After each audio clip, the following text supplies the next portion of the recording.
โอเคมือสูงอ้วยก็ผู้ปันแห้งข้าวใจทุนกูโก้ในค่ะเนาะโอเคพบทุกกันคลิปในก็ออกหวายยาวในค่ะเนาะออกหวายยาวก็มาด้วยตู้จอมกันค่ะโอเคเขามาด้วยค่ะเนาะว่าตู้ปีน้องเมืองไหลที่เข้มให้เพิ่น Oh, come on. โอเคพอด้วยจอมกันค่ะเนาะปล่อยออกว่า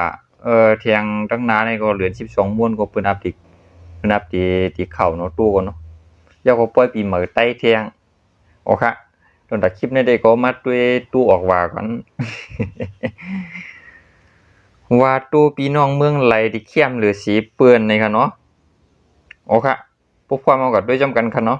let's go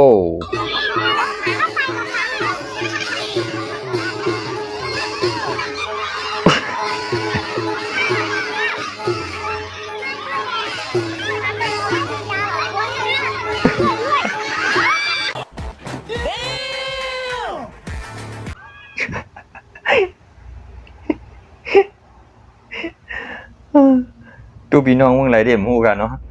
เทียมปิจักะอันเพิ่นว่าตู้ตองกล้วยมาก็อยู่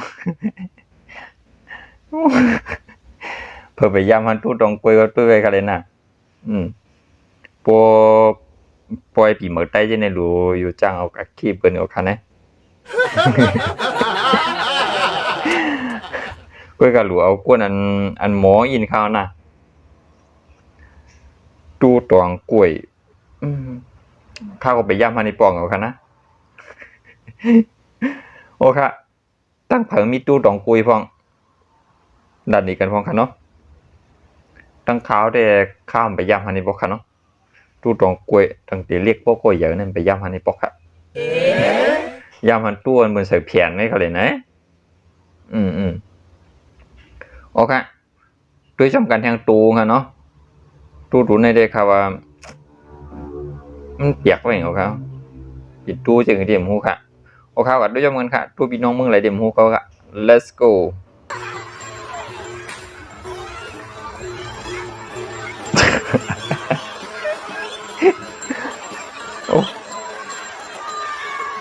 อันเรียนก็เรียนมาทำเปลี่ยนยังหรือวะ ตู้เปียกเอ็มกะตู้เปียกจากบึงเฟิงเอ็มกะมีอันเรียนก็เรียนมาเป็นอย่างวะจะใจขี่มาขาวเนาะโย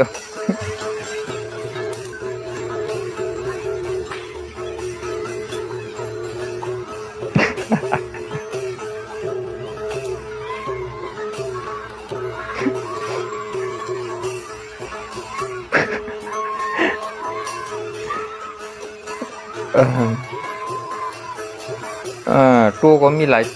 ายจ้าหลายเมี่ยวเนาะ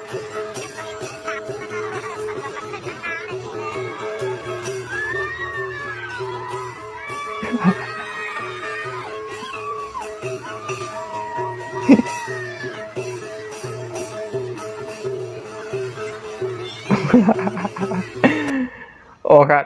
อันนั้นเด็กก็โปกันในก่อนครับเนาะ โอ้ครับตู้อันไหนเขาว่าอย่างมันปีเปียกๆไปเนาะข้างหน้า เลยว่าตู้เขากวงเนี่ยตู้เขายาวเนี่ยตัวไอ้บุญห้องจีนี่เนี่ยเขายาวเขาเนาะ ข้าถังเตะตู้ในดิมีหลายสายพันธุ์กันอยู่นะ Oh no อย่างตู้กันก็เสมือนกันวะปังไม่ได้เลยว่าแคมเขาเนาะยังไปมีป้าเจ้าใจขี่มักเขาในเขาเนี่ยหันเรียนก็เรียน โอเคตู้ก็มีหลายจ่าหลายมิ้วค่ะเนาะโอเคตู้ดังเผอมีสายพันธุ์จืดพ้อง อย่าลืมร้านนี้พ้องกันนะจูขยำหันมาได้ค่ะก็ยำหันตู้สายพันธุ์เหลียวไว้ค่ะหันบ่ยำหันอันเปียกๆค่ะเนาะ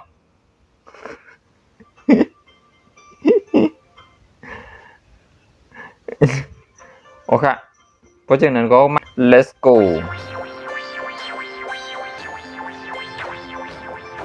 ลายเฮ็ดตู้เขาไว้นี่ดิเนาะมีตู้ก็ผม ผมไปมัดด้วยลายเฮียนี่ก่อนทำไปเยี่ยวกันเนี่ยก็มีอยู่จังกับให้ตู้ขาย ว้าวลายปืนฮิตกูครับวันนี้เนาะด้วยก็สัมมองเอาค่ะเขาคัดเนี่ย ตูงดีเลยว่าเรียบเรียบง่ายค่ะเนาะตูงเดี๋ยวมูค่ะในขนาดโอ้ใจเจือกนำดีใจค่ะเนาะ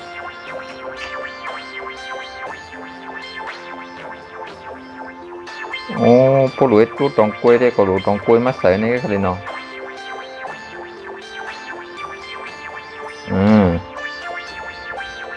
สุดยอดสุดยอด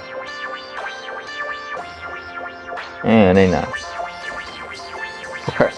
พวกใครหันวันเปิ้นเข้าดังในมือนี้ก็ตัวในก็หันหมดแล้วกันเนาะ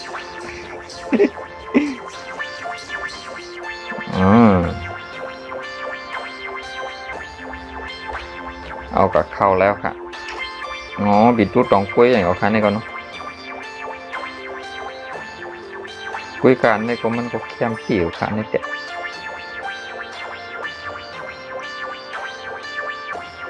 ว้าวอ๋อค่ะโดนตาไล่ตัวก็มีมอกในค่ะเนาะกล้วยกะเพิ่มมีตัวอันสายพันธุ์อันเหมือนก็ ร้านนี้พ้องกันเนาะมันก็ส่งคลิปมานี่พ้องค่ะ ว่าตัวพี่น้องตั้งหลายสายพันธุ์เข้มหรือสิเบิ่นนี่ค่ะเนาะโอเคเพราะว่าผมมีก็ส่งมานี่ครับพ้องกันเนาะโอเคแล้วก็พบกันคลิปเหมือนกันเนาะเหมือนสุงค่าตอนตัดคลิปนี้ดีกว่า